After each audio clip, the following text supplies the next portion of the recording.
चला सावकाश हा आई चल. येते. ये ये काय बाई ये की कशी मजा आली आली ना? कायची मजा हो मजा तर तेव्हाच येईल ना जेव्हा ही शनाया इथून निघून जाईल कायमची. जाईल जाईल तो दिवस बी येईल, काळजी नका करू तुम्ही. आणि आता जर ती परत घरात आली ना तर तिच्या पायाखाली असे जळते निखारे ठेवते ना तर बकुळा नाव नाही सांगणार मी. कर बाई काही कर काही ठेव पण ही बला इथून निघून गेली पाहिजे. जोवर ही बला इथं आहे ना माय गुरुनाथच्या संसाराचं ग्रहण काही सुटणार नाही बाई. राधिका आता सोड ना तिचा विषय, तुला माहितीये ना कशी आहे ती. हो माहिती आहे म्हणूनच तर बोलले ना मी. मी नव्हते गेले तिच्या घरी, तीच आली होती आपल्याकडे. सुंब जळला तरी पीळ जात नाही. कसला माज आहे हो तिला इतका? हा नाही साधी अक्कल हुशारी सोडा, समजूतदारी पण नाही तिच्याकडे. हो आता माहितीये ना तर अशा मूर्ख माणसाच्या कशाला उगीच नादी लागायचं आपण. मी नाहीच तिच्या नादी लागत, तुम्हीच लागला होतात गुलुगुलू गप्पा मारायच्यात मूर्ख.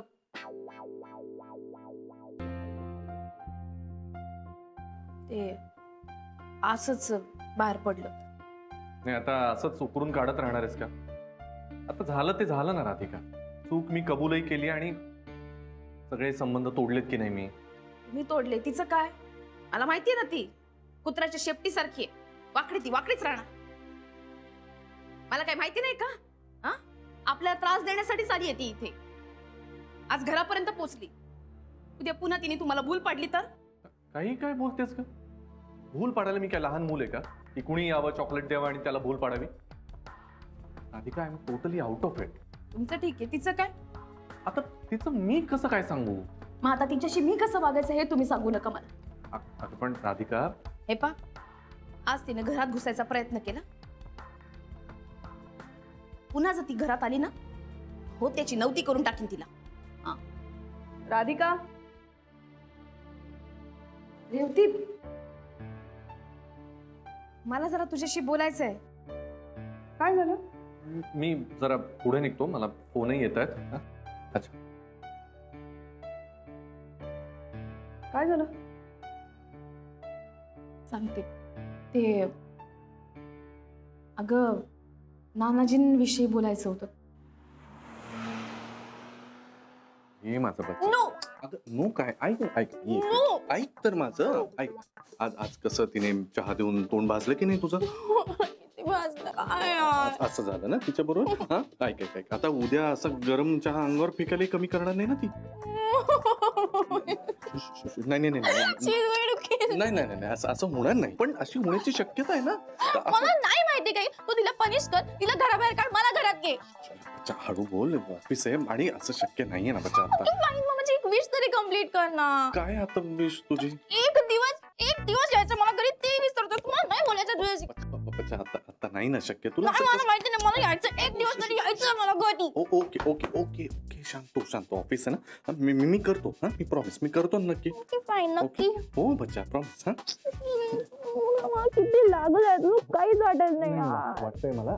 ऐक ना तू, ऐक ना, नाही ऑफिस आहे, जात ना, काही नाही होत. आता कोणीतरी येईल ना. नाही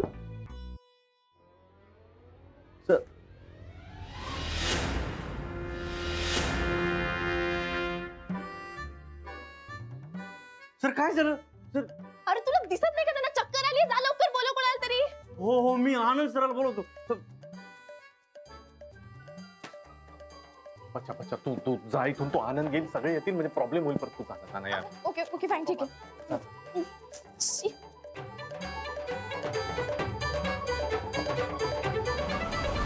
बापरे, एवढं सगळं घडून गेलं.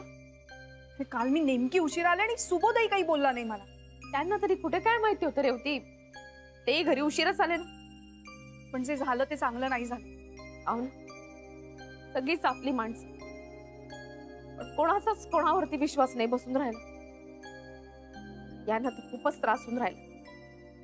आईंनी तर मला ताकीदच दिलीये, नाना नानींशी महाजनी काकांशी कोणाशीच बोलायचं नाही म्हणून. कसं होणार ग रेवती, माझी तर खूपच कोंडी होऊन राहिली.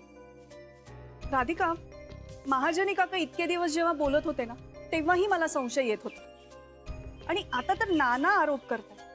म्हणजे या सगळ्यात काहीतरी तथ्य आहे. कारण नाना असं कुणावरही आरोप करणार नाहीत, कुणाच्याही शब्दात येणारे नाही आहेत नाना. पण रेवती, आता बघ, इतके दिवस महाजनी काका आरोप करत होते, पण प्रत्येक वेळेला खोटे पडलेत. पण आता नानांकडे तरी कुठे पुरावा होता? पण यांनी तर माझ्या डोक्यावरती हात ठेवून शपथ घेतलीये. हे खोटी शपथ काऊन घेते? हा, मग नानाजी खोटं बोलतायत असं म्हणायचंय का तुला? नाही रेवती, नाही, तसं नाही म्हणून राहिले मी. नानाजी नाही खोटं बोलणार, पण यांचंही प्रेम आहे ना माझ्यावर. राधिका, तुझं हे गुरुनाथ प्रेम ना जरा बाजूला ठेव आणि ह्या सगळ्या परिस्थितीकडे जरा डोळसपणे बघ. मला सांग, नानाजी हा असा आरोप करताय, तो का करतायत हे जाणून घ्यायचा प्रयत्न केलास तू? तो कर. हे बघ राधिका, आम्ही सगळेजण ना फक्त तुझ्या भल्याचा विचार करतो. तू सुखी व्हावीस, तुझा संसार सुखाचा व्हावा एवढंच वाटतं आम्हाला. अरे होती अगं, मला सगळं समजून राहिलं ना. यावरती ना काहीतरी कायमचा तोडगा शोधला पाहिजे. शन्याचं लग्न झालं ना का मगच मला बरं वाटत. आता हे बघ, इतके दिवस ती शेजारी राहत होती, आज तर ती घरी आली. माझंही लक्ष लागत नाही करे होती. मी बाहेर असते, कामात असते, यायला उशीर होतो. ती बया घरी आली तर, तिनं काही केलं तर, असे असे वेगवेगळे विचार मनात येतात. नाही म्हणजे माझा यांच्यावरती पुरा विश्वास आहे, पण त्या शन्यावरती नाही. ही शन्या ना यांच्या आयुष्यात कायमची गेली पाहिजे. मला तर वाटून राहिलं ही मुद्दाम इथे आली आपल्यामध्ये भांडण लावायला. राधिका, तू फक्त शनायाबद्दल बोलतेस, पण हा विचार नाही करतेस की टाळी एका हाताने कधीच वाजत नाही.